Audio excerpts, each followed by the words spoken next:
Yes. Yeah. Yep. Now we lost it. No. Oh, wait a minute.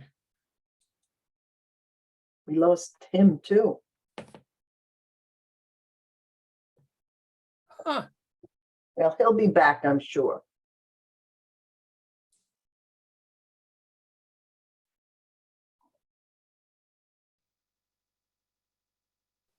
So would anybody like to participate in his program?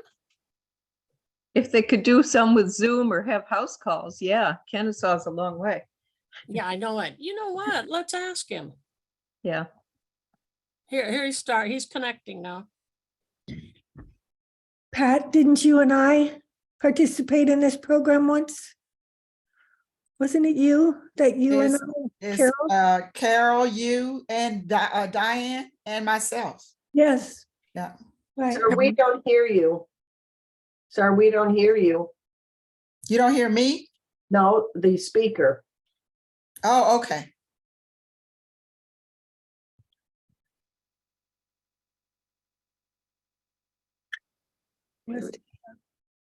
Where is he? Is he talking at all?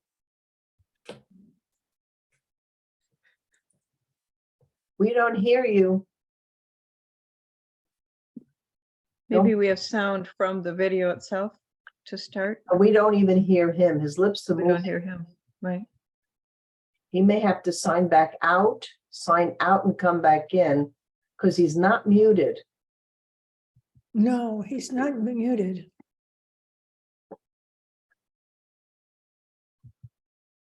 There's no audio, sir. Can you hear me? Can you nod your head if you hear? Maybe he doesn't hear us. Okay, I think he figured that out. Let's see. Okay.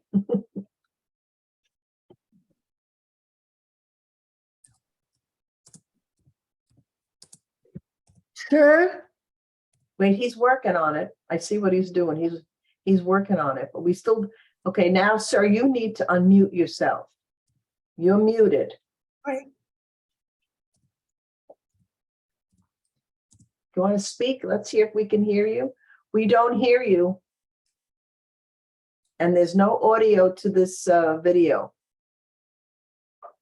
Unless you want to start again. They build the stuff right there and their Yeah. stuff looks like where they could build it. Oh, I remember those. I used to like those.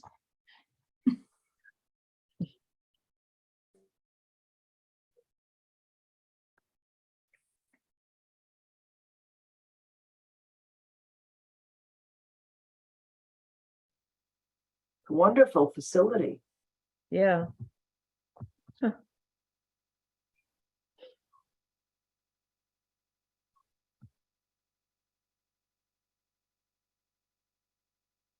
Yeah, they do. It looks like they got all the equipment there, huh?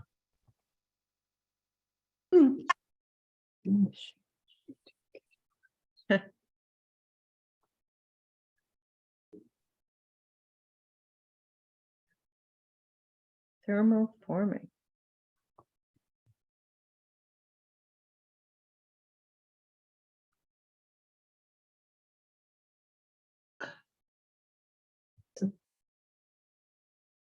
Looks like my machine, my sewing machine. It is a singer. Yeah. Those the stockinettes.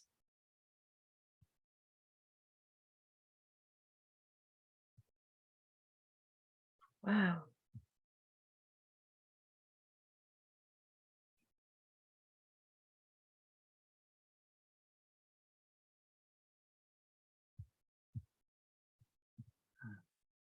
I wonder if those tables go up and down so the patients can get on them. They don't look like they go up and down. You can go up and down. I've never been on a table that went up and down. Let's see. Haven't we?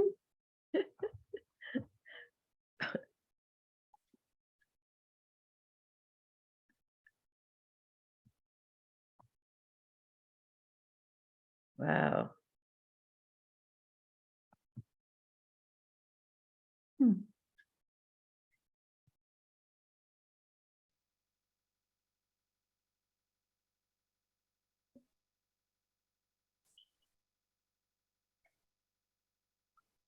Mm.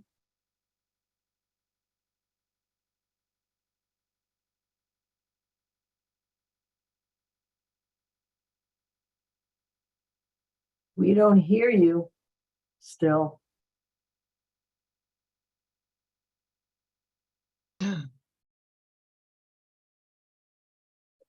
You really may have to, leave the meeting and come back in again I sometimes. believe it, yeah.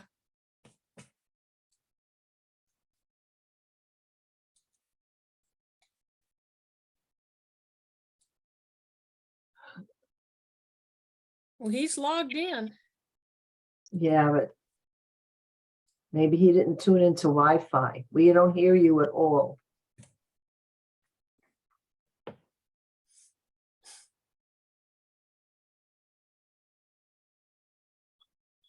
Oh, here he is. Well, he's there, but he has no audio.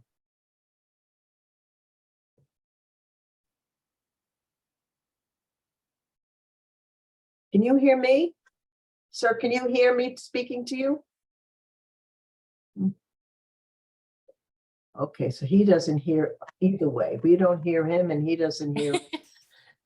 So I'm gonna send him a thing, or does somebody have let me just send him something. I'm sending him right now. I just sent him I just put in the chat that we can't hear you. I don't know if he's seen it or not. I just put it in the chat. No, I've sent him a couple now. When it started to do that. His lips are moving, but we don't hear him. But Hmm. he's reading the chat, it looks like. Mhm.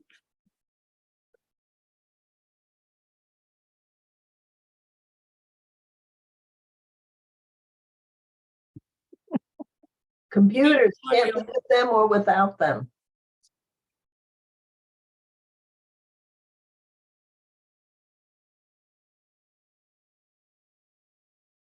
All right.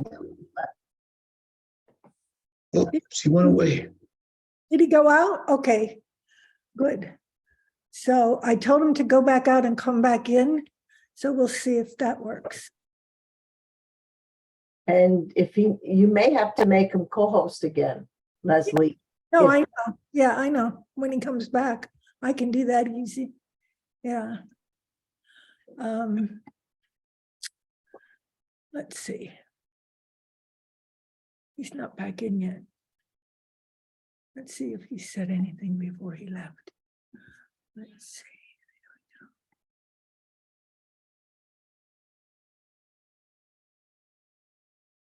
We'll see.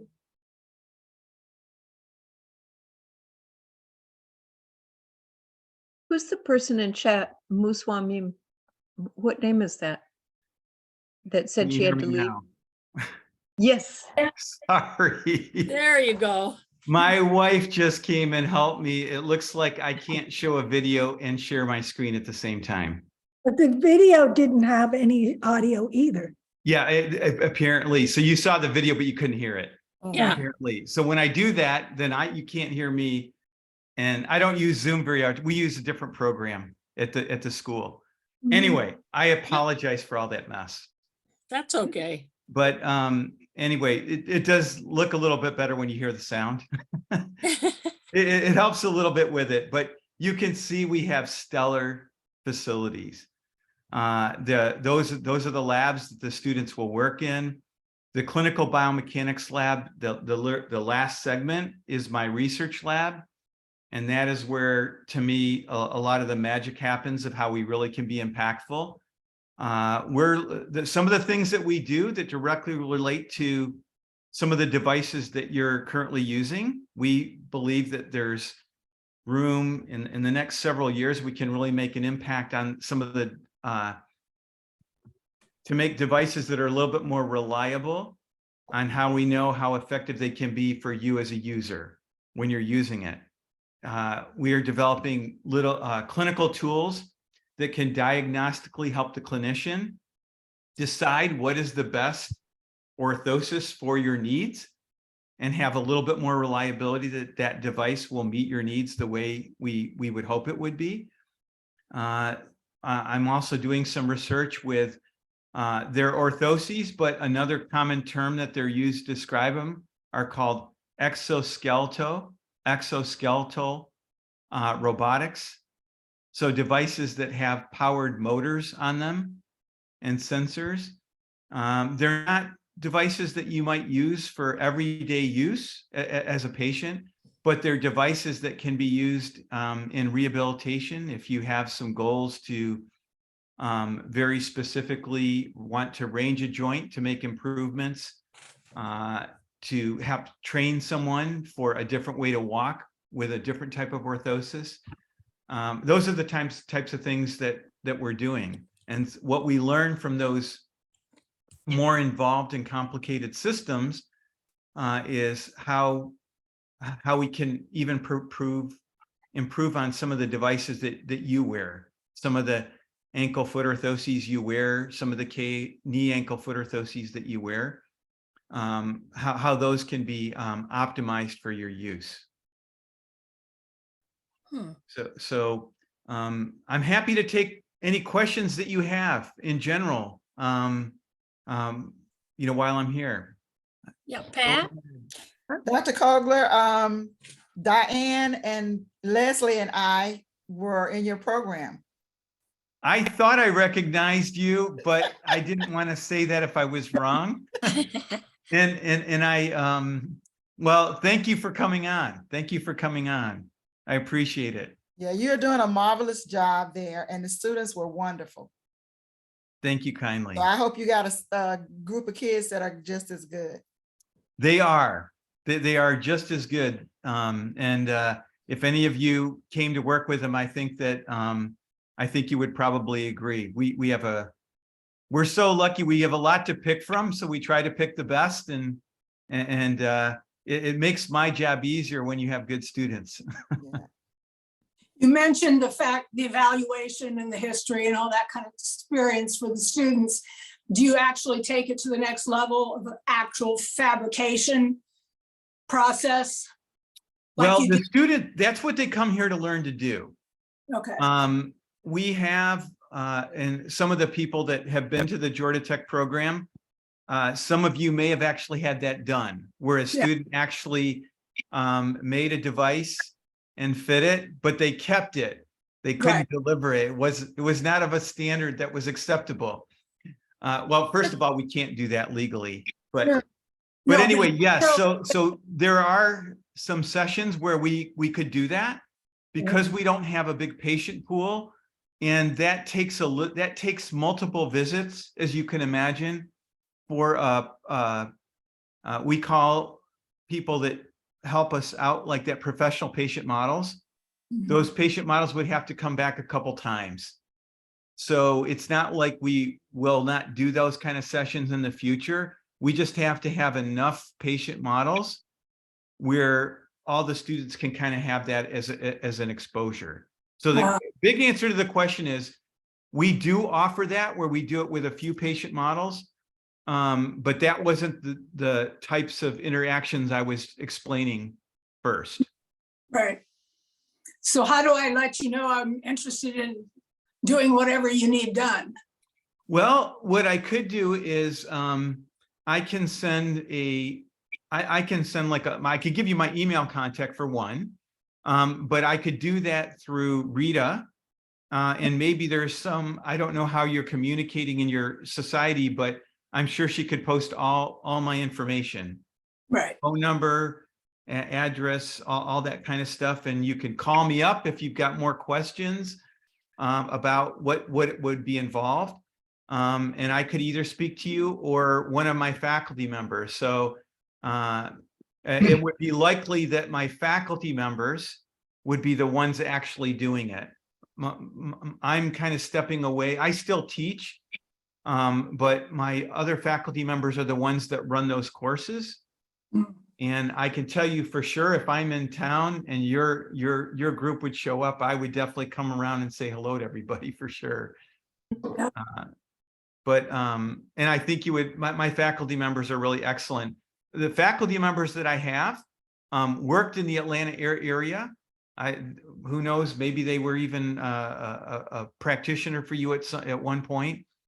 They have each over 15 years of experience as clinicians, and they're very, very talented practitioners. We have a fantastic faculty. Cool. How do you get the patient models? Where do they, who does that? Well, I'm kind of like, I'm the recruiter today. But the main person that's doing that right now is Beth Petrunik. She's my faculty member that would be scheduling and coordinating any paperwork that has to be done prior to that. I don't know if that answers your question or not. Well, are these people that know somebody with the condition, or how do they learn? Well, okay, so your forum is one how we try to get connected. So like there's a society for people that have muscular dystrophy, the Society for Charcot-Marie Tooth Disease, which is one of those muscular dystrophies. And so we reach out to those societies and we connect with patients that are interested in being a patient model and working with us. And that's how we do it. And on the prosthetic side, patients that have limb loss, we have a whole community of patients that limb loss come in also. And many of them are repeat individuals, like they enjoy it, they're retired, they get to know the students, just like Shirley, everybody knew her. And so that's how we do it. And fortunately, the new faculty that we have now worked in the Atlanta area, and they have patient models that they helped, or patients that they used to treat and had a relationship with, and they've called them up and said, you know, I'm not in clinical practice anymore. I'm working at the university. Would you be interested in coming in working with our students? We have children patients, pediatric patients that come in. And so we have to get so many different individuals with different conditions, but we're well connected in the community. So we always can use more because not everybody can do it every semester. There could be a conflict. So we have to have a pretty big list of people that may be interested to help us out. I noticed that there were two different addresses, Busby and Chastain Road. So you're not actually located on the campus per se. No, thanks for bringing that up. I didn't realize that the video had it that way, but so as any college campus, our laboratories, well, it turned out for us, our laboratory is on the Kennesaw campus, Okay. on the very edge, but the area where we actually give our lectures and my clinical biomechanics lab is in another building about a mile away. It's still on campus, slightly off. So the students have to, they usually when they're in the program, one day they're at the clinical labs and one day they're in the lecture labs, and they just show up that day and they're there all day. But it is on the Kennesaw State campus. Easily accessible for people like me. Yes.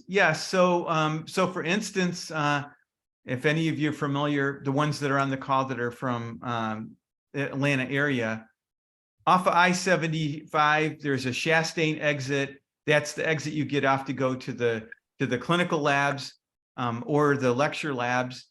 And it would depend on what session you were interested in, where that might be. But it's literally, you get off the exit, you make two rights, free parking, walk in, one level.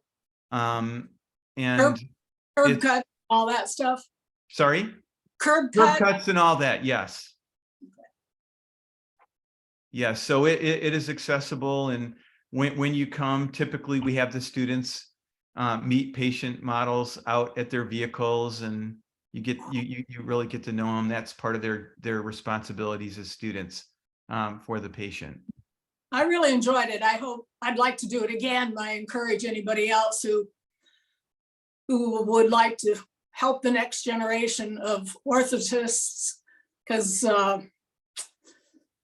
it's a challenging field, and I'm glad that I was heartbroken when I heard that Georgia Tech was abandoning you. And I was thrilled when I went to my hangar and one of the kids who works there now said, I've seen you before. You were in our group down at Georgia Tech. So I said, and he told me about the movement to Kennesaw State. Fantastic. I was so happy. Yeah. Well, I have a couple pictures of the group that came from your society. I think you're in that. And Shirley, I don't know who else is on the call, but we've got some pictures. If everybody agreed, we could post it to your website if you had to Yeah, remind everybody. we put it in our newspaper, the last session that we did. Yep. Yeah, we put it in our Atlanta Post-Polio newspaper. Very good. Yeah, you can count me in. Excellent. Well, thank you. I still think I have your contact information too, by the way. Can any of this stuff be done by Zoom if it's a distance? Well, you know what? We do a lot of things by Zoom. We haven't done that, but you know what? That we could offer that as another option. We could offer that as another option. Now we would change how we would do that. Like maybe the session would be a little shorter in how we do that, but you know, that actually is a great idea. It could be, we could do both. Maybe we could get 2 or 3 people on a Zoom call and we could set it up a little bit differently. Well, it's not my idea. I was just repeating Nancy. It was my idea. Nancy's idea. Well, Yeah, I Nancy, don't have that's a a great mobility. idea.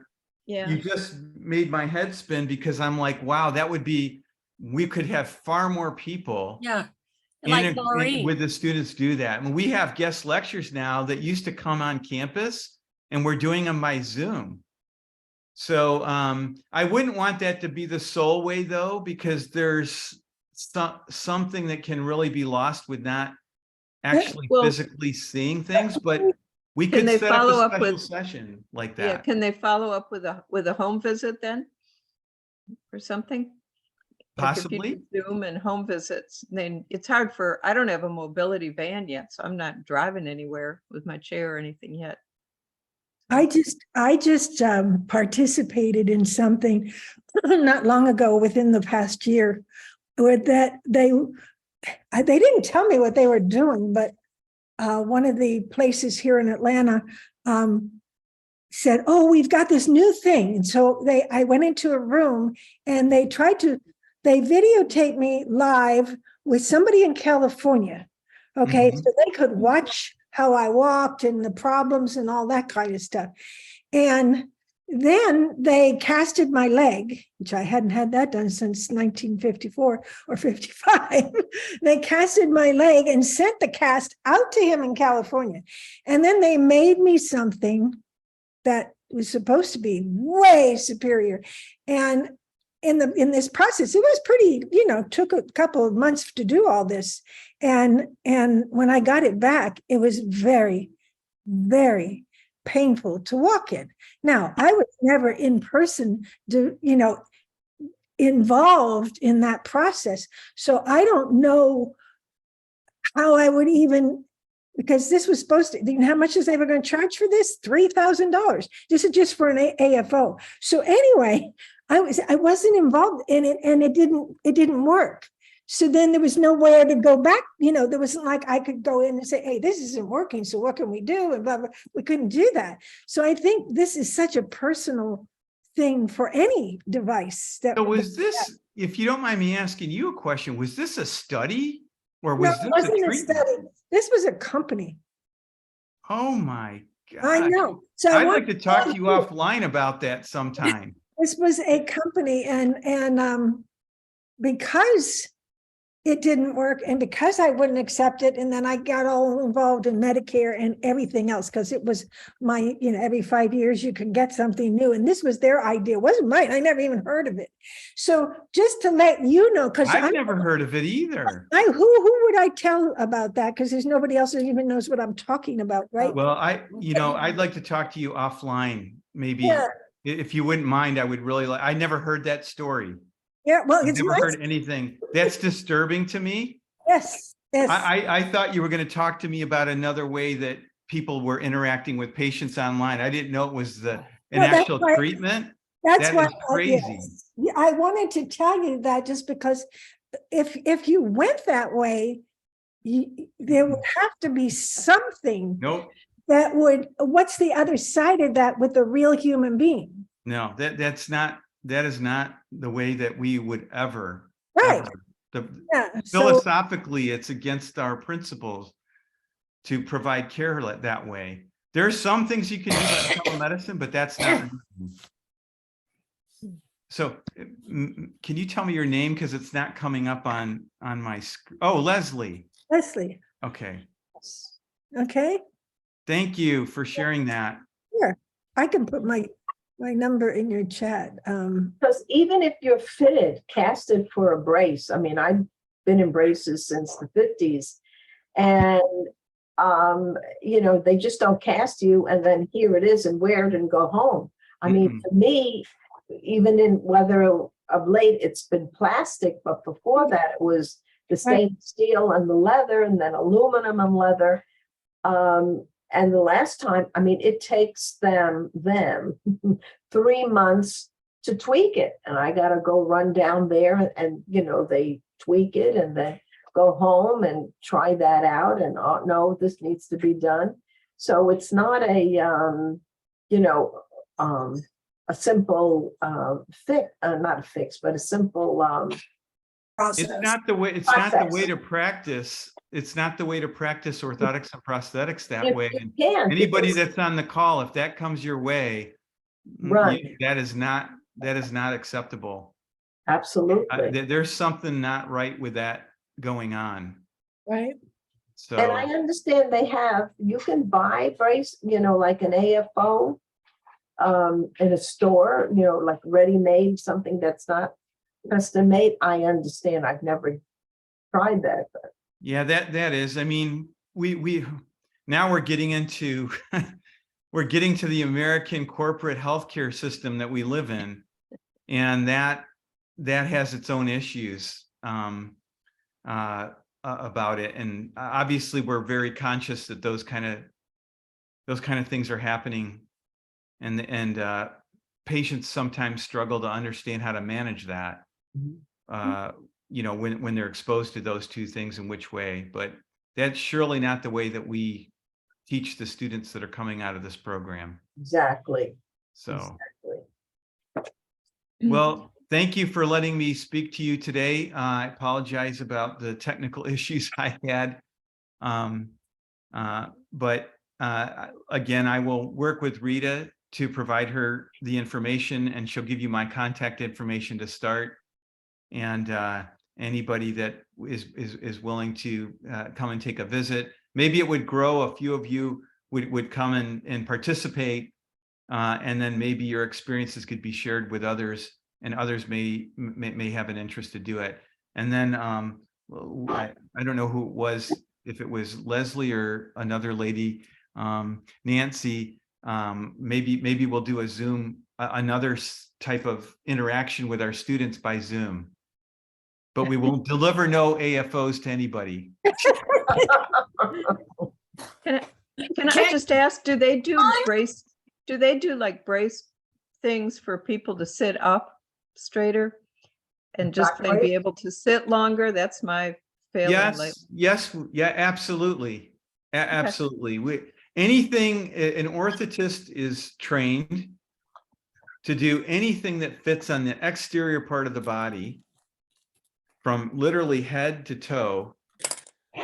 If you get with the right practitioner, they could find and offer solutions for that. Wow. So you just have to share what your goals and your needs are with that practitioner, and then go from there. You mentioned earlier that I may have misunderstood. You mentioned earlier about you doing just foot and ankle. No, I was just sharing with you that's an area of expertise that I have. I here at school, you know, in the program, we teach spinal orthotics, lower limb orthotics, upper limb orthotics, cranial helmet molding. We do it all. But I was just trying to explain to the group that in any clinical practice, that would be the largest domain or the region of the body that we treat. And it happens to be an area that I have some expertise with. Wow. Do you have a lot of polio patients? Well, in clinical practice, I've not been in clinical practice for quite some time, and I don't practice here. I don't practice as a clinician anymore here in Atlanta, but there's a smaller amount percentage wise of individuals that have polio that we care for. But they are just as important. We sometimes some patients that have polio actually have a bit more complex problems sometimes. Mhm. And so we're all well aware of those patients coming in, and often those patients are lifelong users of devices. Mhm. So they constantly need upgrades in care or continued interventions to make sure their devices are working properly, or they break or whatever. So it's a smaller percentage, but it's one in which we, know how to solve those problems. Have you found that your polio patients are like the princess and the pea? Yes, almost all in some ways. Being fair, we kind of understand why. And with someone that has a motor loss or the voluntary movement loss of muscles, but still has sensation, as you all may know, your sensations can be actually heightened. So if I were to fit someone that didn't have polio with the same condition, they have a drop foot, same physical problem, and I fit that one individual that has a drop foot and someone that has polio, the individual with polio will have far more subtle nuances of discomforts or comforts related to that fit compared to that person that just has a drop foot. So that's the difference, because we have feeling and others don't. Well, that too, but even if they had feeling, it would not have there's a heightened sensitivity for patients that have paralysis of their muscles. Their sensations intact, and I don't know, I haven't looked in the literature of if there's a medical term to describe it, but Princess and the it pea. seems like there's this response as residual from the polio where their sensation gets heightened. Okay. And they can tell us exactly on their KEFO if there's some little small thing out of place. Someone with polio can tell us that, and that would never happen with anybody else. And everybody's aware of that's treated patients with polio. See, and I think that's what happened with what they tried to make me using that out in California back and forth thing. I think that were not aware. So many people now are not aware of what you just said, that if you had polio and you're getting something that we're not like just the regular, that Right. I'm much more sensitive. I can't walk around in something that causes me any pain. I mean, that would just. Absolutely. And it shouldn't be that way. And that whole system is, I can't make any comments about it really, obviously, but so I've been in the field for 40 years. And when I first entered the field, there was a lot of polio. It would have been a much larger percentage of patients, right? That's not the case now. And my students coming out, I teach them these things. I shared my 40 years of experience with them, and they would know it's not written in a book, or if it is, it's pretty deep about this phenomena that I'm talking about as an example. But I shared that with my students, but it would be it does take the students being exposed to many polio patients before they could maybe understand and interpret how to manage a patient differently for those reasons. Mhm. And so that's why it's so important that we include, yeah, we are always going to include, and it's mandatory even by our education accreditation bodies, that the students understand what polio is and the manifestations and how they have to interact with practice. That's not going to go away. If I may share a short story, when they made my last AFO, the one, just the hold my drop foot up, after, cast it and then he made it, okay, now stand in it. And I kept saying, but I can't lock my knee. My knee just won't lock. Oh, but it should work. I said, but it doesn't. So he did it again.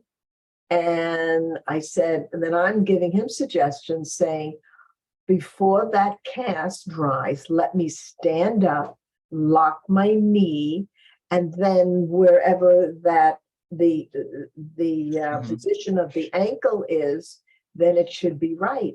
Do you know it was only off by 1 or 2 degrees? Yep. The Angle of your angle. leg. Yep. Yes, 1 or 2 degrees, and that's all it was. That threw the knee off where it would not lock. It would just, when I would go to walk, it would just buckle. Right. And those type of situations that you talk about, those are really hard because we can't teach that. In fact, normally, and this is a distinction with patients that have polio, a student would often not, we would not have the user, the patient, try to lock their knee during walking. And so what you're asking for is something that's a little bit counterintuitive, the way we normally teach them. But here is how you've walked for many, many years like that, and it works for you. And so that's the accommodations and how experience can kind of come into play to help it. And I'm glad that you finally got it resolved, because that may have gone and another practitioner may not have been able to help you or ever got it right. Or may not have been teachable. Correct. Exactly. Exactly. With plastic, I think that you can do a lot more than with the metal and leather, I think. With the long leg brace, they had a plastic thing that goes over your shin. Mm-hmm. And there's another Princess and the Pea moment. It was rubbing on my bony shin. And they said, oh, whatever. I said, why don't you melt it, heat it up, and make a well in the plastic so that when it's put on my leg, that my bony shin has somewhere to go without rubbing. And they did that, and happy camper. So we could always use another orthotic instructor. So that would be fantastic. Be good. Yeah, but You have to speak up. We're That's the ones right. walking in it. we have to be our own advocate because of this situation you're talking about.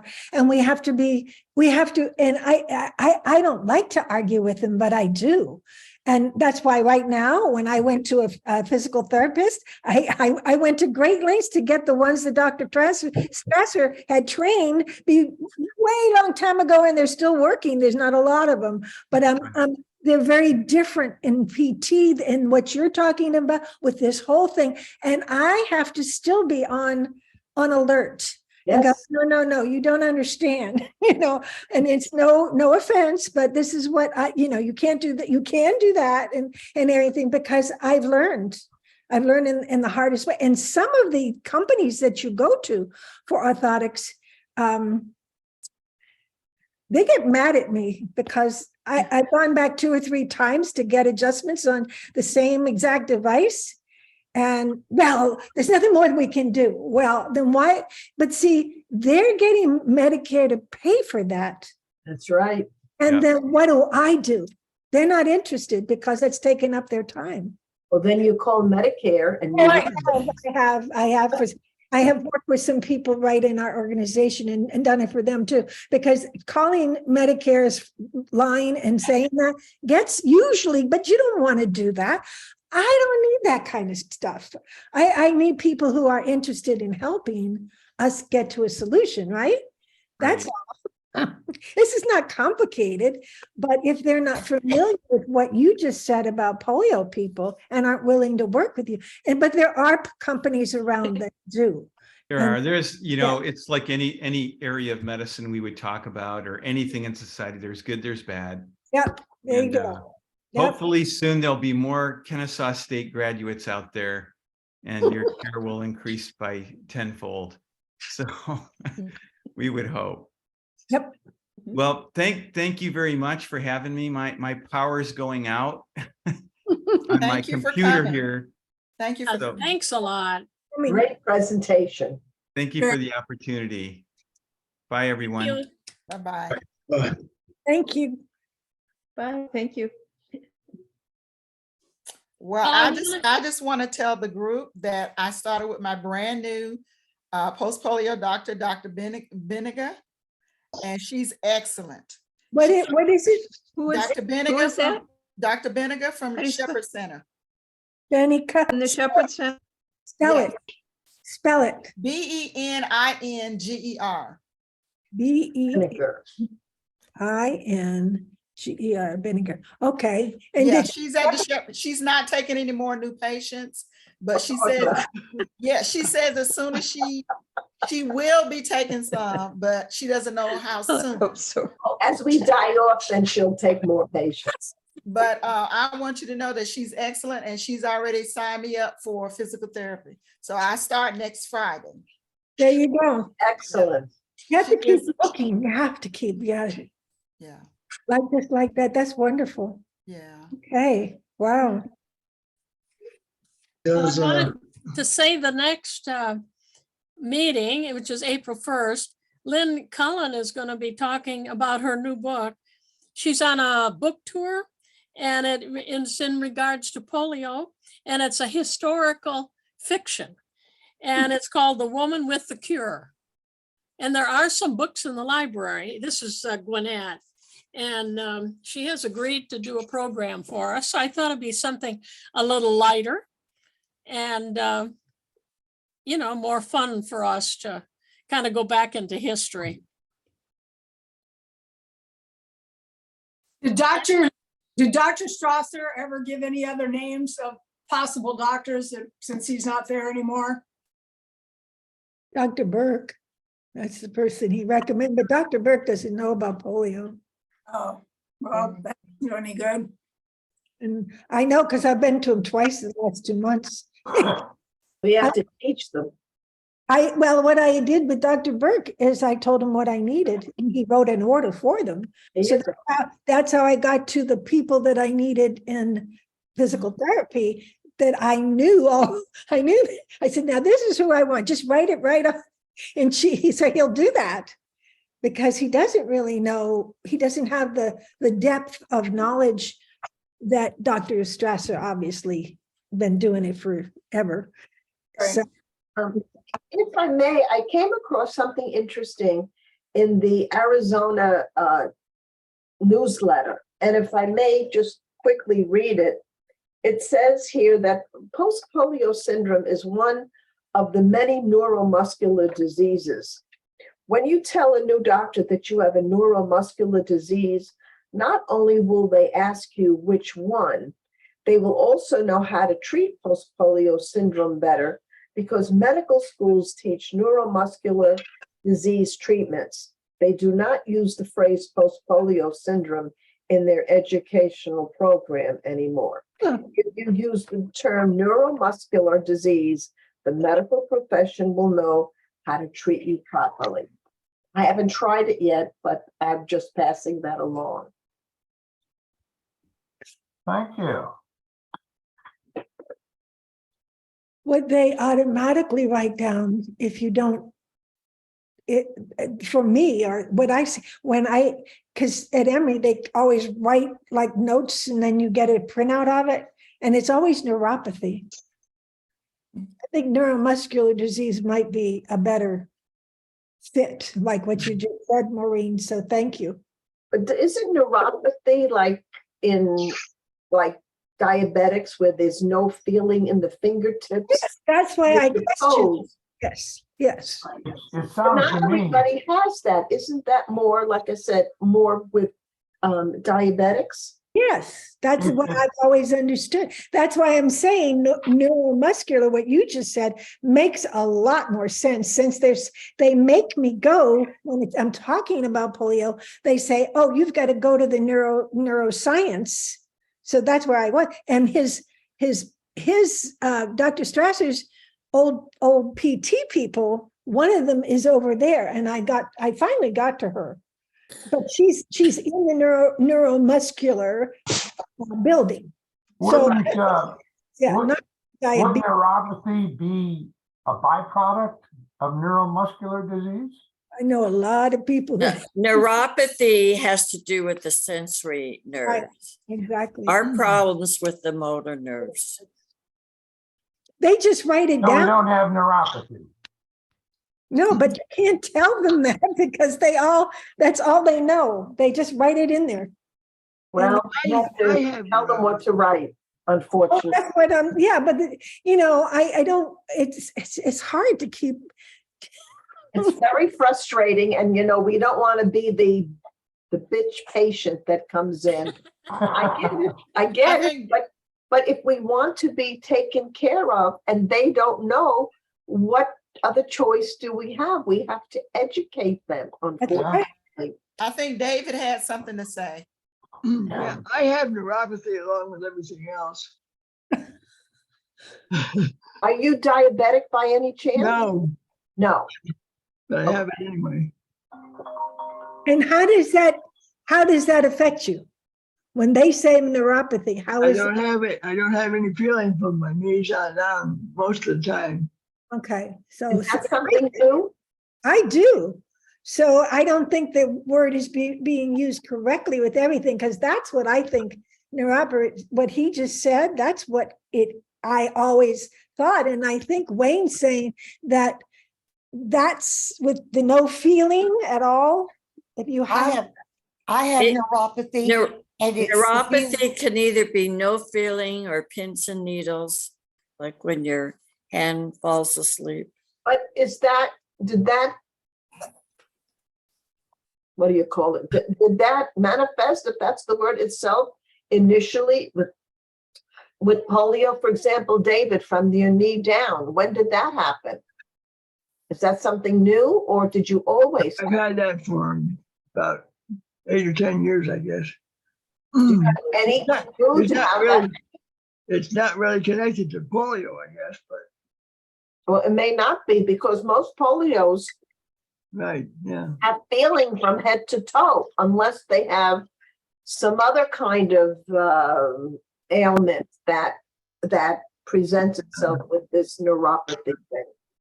I have neuropathy and it's severe pain. It's burning in my feet. right. It burns so much. And the pain doctor at Shepherd has worked with me to get some relief. Well, And what does he attribute it to? Oh, I don't have pain. I just don't have much feeling in my feet and my lower legs. I'm being treated for something, and I think the reason they're having such difficulty diagnosing it is, you remember the video that we saw back in August that the microbiologist showed, and he showed post-polio and what was happening to what polio did to our nerve, and then what happened and what's doing now. That what's happening to the outer layer, like he showed on his PowerPoint, and I still have that PowerPoint. I was tried twice now to get past legal stuff to get it posted on our website. And I talked to this guy again, because what's happening to our nerves this is post-polio. And as they're going to deteriorate, the actual nerve is going, and how it does that, I don't think very many people have an awareness of that, because right now I have got tingling all the way from my spinal cord, which is my spinal cord's been injected recently, but it's going all the way down through my hip, all the way into my upper thigh, the tingling and the pain. So it is now progressing, but very gradually. And I don't know if it's going to end up all the way to my foot. I don't know. But I'm Leslie, is that microbiologist Mike Kossoff? yes. Well, he's in the There room. he is. Yeah, he's on. in the Or he house. was. Where? He's here. See him waving? Oh, He no, just I didn't passed. see him. Yeah. Well, yes, exactly. And I've been trying to use that framework, and I've gone back and watched it because I'm the one that has the recording still. Is this it? Is this it? Yeah, I know these are some of the slides that he showed, but this is in Arizona's current newsletter, where the neurons, they died off and then they sprouted back again. 'Cause I know exactly. he talks about that. So I didn't know Mike was here. I didn't know he was here and because now he's here. And you know what? Yeah, God he's bless him. on. He had a triple bypass in January. He was Wow. in the hospital for 6 days. He is a friggin' walking miracle. for me, because he made me understand things that I couldn't understand. God, see, you're supposed to be here. There you go. You keep showing up. There you go. Yeah. And Comment, Mike? Leslie, have you had that test where they stick needles in your legs? oh, Check for neuropathy? yes. Yes, I'm going through, I've been to so many doctor visits to different doctors. I've gone to lots and I'm going still. And we'll see what happens, how far it keeps I knew going. that's what I had, and they said I had it, but they said they can't do anything about it, so. Do you want to comment now, Mike? Mike, they're talking to you. Can you hear Yeah, us? here, wait a minute. I can't do that right now. I got to get this phone call, but I'll come in a while, in a minute. Okay. Hey, mute In a yourself, minute. Mike. Mute your, there we go. Does anyone know of any places that brace makers that makes really good braces? I've been using the company for a long time, and a lot of the older people there that were really good at the work, they're retired or passed on. And I've been trying to find some place to get because it's time for me to have another brace made. And I go to do a little research to see. CH Martin and Swanee. Oh, yeah. It took Yeah, and they are who I've been using. I go to CH Martin downtown. I And, use I've Hanger. also been Well, what I about Hanger? I use Hanger. Yeah. Hanger. Yeah, I go to Hanger. Does Hanger make long leg braces? Will they make long leg braces? Yes, yes. yes. Not plastic though. Uh, Not plastic. When I you don't go to CH Martin, Excuse me, Hanger makes long leg. I also tried working with CH Martin. They made 2 braces that I absolutely could not use. Yeah. Had to take them back, had to write Medicare. And finally, I worked with a gentleman out at Hanger, and now they're behind Benny Hunners. And the original gentleman that I worked with, he retired, but that was a lady. I don't know who is it now, but I had better success. It still never fit. It still never fit just right. So, right. but it was enough to be able to move around. Of course, I'm not in my brace now because I had a fall, and I'm determined not to have another fall. So I'm in this portable wheelchair most of the time. Okay. We need to be sitting before we break something. each CH Martin place is a different business. Even though they all have CH Martin, they're not all owned and their computers do not integrate and they're not all the same or anything. That's why I went to the one downtown. I went to one out in Marietta, and then there's one. Who said in Swan? I went a lot of places.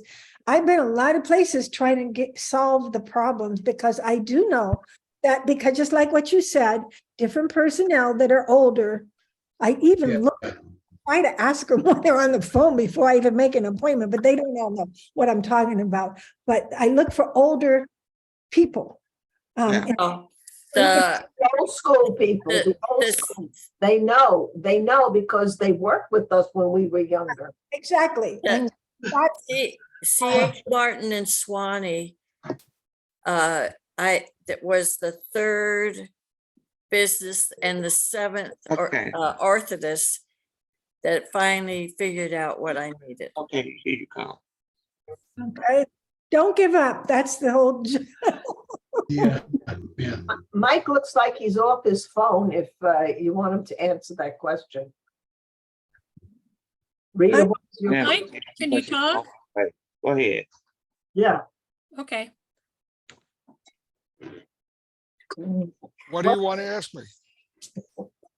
If, I guess it would be, if the nerves, when you get post-polio and at this time of life, as we're getting really older, is it affecting parts of the nerves that would cause a lot of things we're talking about, like, It could. because I think mine is in other words, it's not just one cause, there's multiple things going on. And When you lose a nerve and different things happen. Yeah. When you lose feeling, different things happen. If it starts to grow back, different things happen. It starts to tingle, it starts to hurt, it starts to burn, Mhm. and things happen. It's all with the nerve, and particularly in the legs. Mhm. It could be, but you have to understand too, burning is also blood vessels and circulation in the legs also. And it could be, and diabetics know real well that they have to be real careful with that.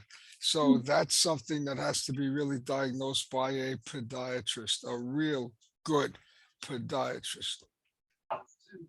That deals with the feet and deals with diabetics.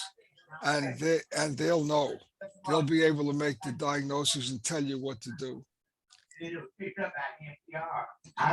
No, that's what I did. I went to a very old podiatrist who took the burning out of the bottom of my feet. Yes. He yes. worked with me and he knew exactly, he says, I'm not going to touch anything else. I'm just going to do this.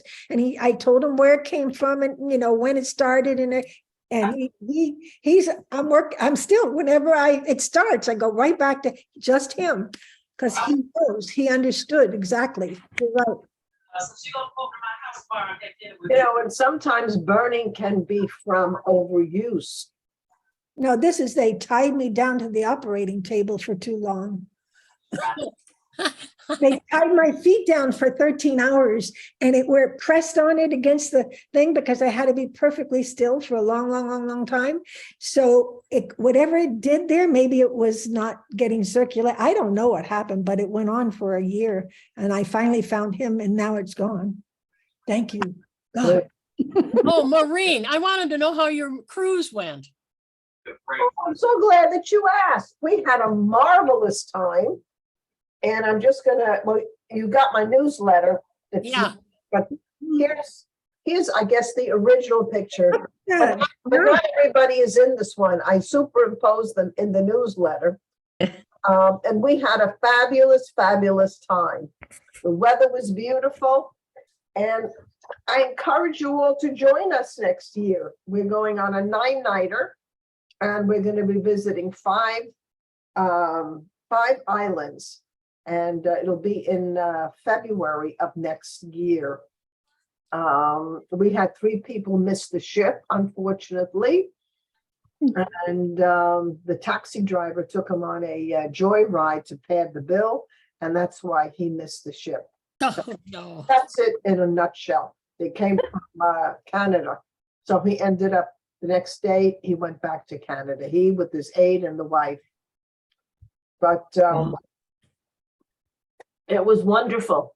I think it's the only way to travel because the ports come to you. Next door, I got